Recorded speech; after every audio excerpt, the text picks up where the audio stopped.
Thank you for coming over here, Mr. Taylor. If you would you tell us about your Aragon story? I will. I was a part of a four-child W.D. and Lottie Taylor, and I was the only one of the four that was born out of Polk County. I was born in Floyd County, and anyway, my whole life is spent here in Aragon, and some of my first memories was when we lived behind the company store, a little three-room house.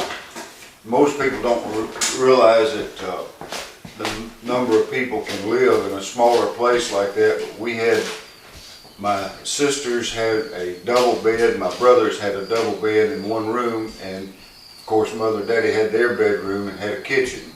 Didn't have a bathroom, but right on that property there, the train used to come and switch cars and take the product out of the mill, and we'd go out and put pennies on the railroad track if we could find one, and let the train smash the pennies.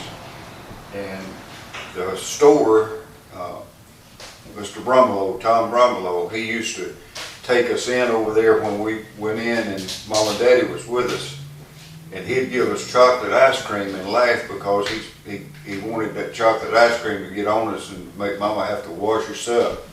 But Tom Brumlow was one of the finest men that I remember in and around Aragon. But we walked to school. There was no such thing as, didn't have a car. And Mom and Daddy, of course, they lived in and worked in the mill.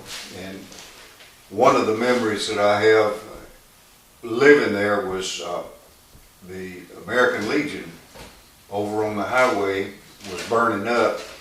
And we saw the smoke and the flames, and I thought the end of the world was coming. I went down the end of the road there and saw all the flames and the things that are going on, but really scared me because I thought we were about to get taken over or the end of the world was coming, but it was the American Legion burning up. But I remember across the tracks was a company store. Of course, we bought quite a bit of stuff in the store, and the post office, barbershop, and J.L. Brooks restaurant was in that little strip mall right across the way. And then going to school, one of the fondest memories, or heartbroken memories I guess I could tell you about, was they were making pictures, and I was supposed to wear a white shirt and a tie, and I didn't have a white shirt. Mama made me wear this brown shirt, solid brown shirt, to get my picture made. And that was heartbreaking because all the other kids had white shirts, and here I was, oddball with this brown shirt. But anyway, back in the day, we walked everywhere. Of course, we moved from that little three-room house, we moved over to Newtown, and we lived on the right side of the road up there next to the Hoppers. And I don't know how many of you remember her and the Hopper family, but she had 19 kids, and everybody in the community couldn't believe that she had that many children. She wasn't big around as a baseball bat. But long story, while we lived there, or when we moved there was no facilities whatsoever. And while we lived there, they come in and put in bathrooms. And what they did with the bathroom, they just enclosed a little place in the back, on the back porch, and put a commode and a bathtub in there. And that was the first bathroom that we ever experienced that we had. And of course, while we lived there, natural gas was put in, and one of the fond memories of that was when we first got gas, we had one heater, and it was in Mom and Daddy's bedroom, and Mom and Daddy let my brother and me sleep with that gas heater on for the first time, the first night, and we thought we were in hog heaven. Of course we were, but people back then, they didn't have a whole lot, but everybody was happy. We didn't have a whole lot of disagreements with anybody, but one of the toughest times that I remember living was when the mill would go on strike. There'd be a lot of violence taking place, and most people don't remember really how violent people got. They threw paint bottles on cars, and I remember when the Georgia State Patrol had a machine gun on top of the office building at the mill to keep peace and let people know that they mean business, that they weren't going to have any problems or whatever. But, well, from Aragon and from some of the members I had here, we had very little. When we lived in Newtown, I had a truck, and my truck was a little plank that had a torn up skate nailed to it, and that little truck and me, we spent a lot of time underneath the floor of that house running that little truck round and around, and that was my toy. It was the best toy I've ever had as far as memory, but it was something that was handmade. It wasn't manufactured, and that was a fun memory that I had. And then I don't really want to tell this, but I guess I should. But one time, these guys down the street started bothering me and started threatening me, and I went in and got my daddy's shotgun. And I had sense enough to know that I didn't need no shell in the gun. I made sure it was empty. And I took the gun and walked out on the front porch, and you never seen a bunch of kids scatter like they did, but they didn't bother me after that. But of course, Daddy, they called Daddy, Daddy come home, you know what happened. And that was one of the memories that I take with me. And but we had an allowance of 50 cents. Daddy would give us 50 cents every week, and we'd go to Rockmart to the show, and we'd spend a dime for the show, and popcorn and a drink was about 20 cents, but we saved, my brother and I always saved a dime a piece, and after the show was over, he would go across the way to the hot dog stand and get us a pack of Pale Mill cigarettes. And we bought the Pale Mill because they were long and lasted longer, and they would last us pretty much all week long. We'd duck them, and you know, we had cigarettes all week long. But anyway, 50 cents went a long way back then. But anyway, going to school and starting to school in Rockmart, there was a lot of memories there. But that's where I met my wife of 65 years now. We were just celebrated our 65th anniversary. But I paid a quarter to a young man to introduce me to her. Best quarter I ever spent in my life. And it's when we got married, we left. Well, let me back up. I went in service, and I went in the Navy, and went to San Diego and came back on leave. And she and I got married while I was on leave. And I left and went back to San Diego and got injured, and was sent home. And of course, she wanted to see the world, but that didn't work out. But long story short, we've been blessed all of our life. We've never had a tremendous amount of anything money-wise, but we always had love and always had a good family. Had 3 kids, and we really went to the Smyrna area and lived in the Smyrna area for most of our married life, 30-something years, until we moved back to Rockmart. And we've been back here some 20 years now. And but the memories, it would be awfully hard for me to go back, and all the memories, of course, Tom Pittman right down the road here, remember him playing ball, and the train coming through, and the Georgia State Patrol one time running an emergency blood supply to the hospital in Rockmart. And we thought that was really something. Everybody gathered on the highway out here to watch that patrolman come by carrying that blood supply to the hospital for somebody that was in dire need of it. But I guess I could sit here and talk for 30 minutes more and say a whole bunch of stuff about what I remember. But we were just talking a few minutes ago, one of the hardest heartbreaks was that school bus getting hit and killing all those kids.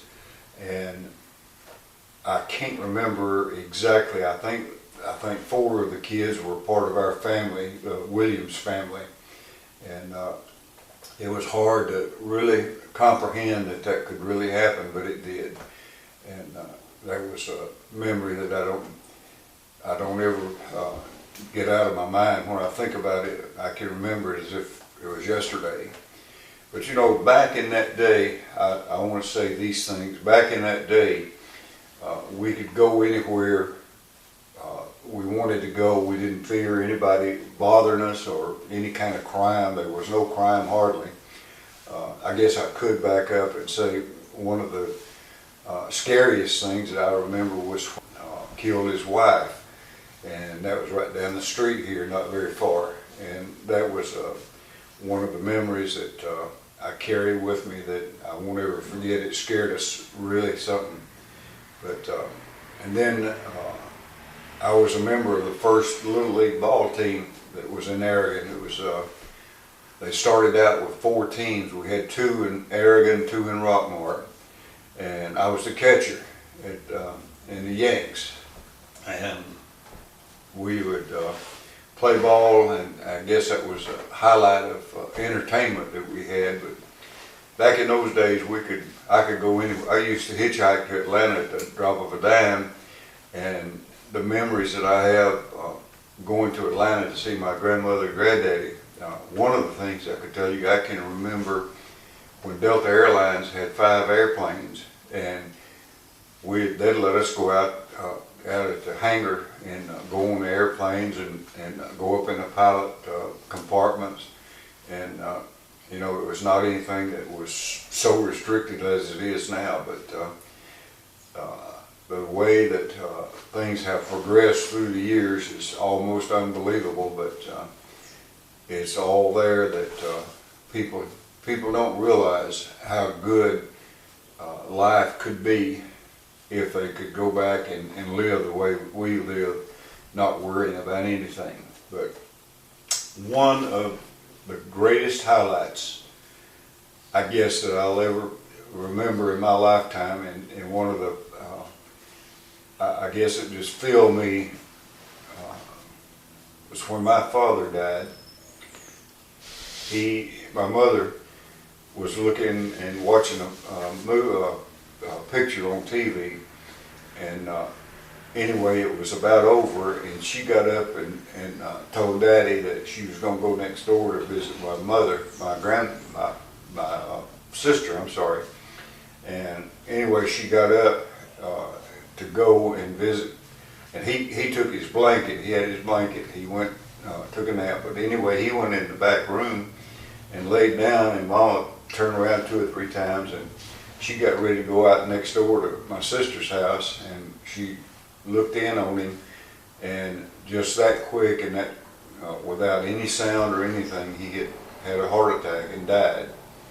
But anyway, one of the fondest memories of all of that was through the heartache and through the things that we went through losing him, the little kids in Aragon went door to door and made up money to buy him a wreath. And that would be something that I'll never forget. He was so loved, going up and down the street, playing with the kids and just having a good time. But Aragon is home. Aragon is memories that I'll never ever get out of my memories. And even with the progress and everything that we were able to go and take part in, jobs and cars and different things that we were able to get when we grew up. But the Aragon experience, by the way, I was going to tell this, right down the street here, most people don't remember this and don't if you're old enough, I'm sure you do, but there used to be what they call the medicine show. And they would come and they put their tent and platforms and stage and everything right down the street here. And people would go every day, every night to see the medicine show.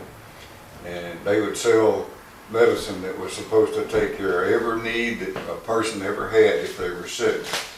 And anyway, those people, they would stay for weeks at a time, but always look forward to the medicine show coming. So a lot of people don't remember that ever happening. But the flooding of the church, Aragon Church, most people don't remember some of the flooding. Arnold, of course, lives right there close to the church, but there used to be some pretty terrible flooding going on there, and that was so heartbreaking. And finally got into the church, the old church, and they rebuilt and put the church where it is now. But there's just, I just can't put in my mind all the memories that I'd like to say and talk.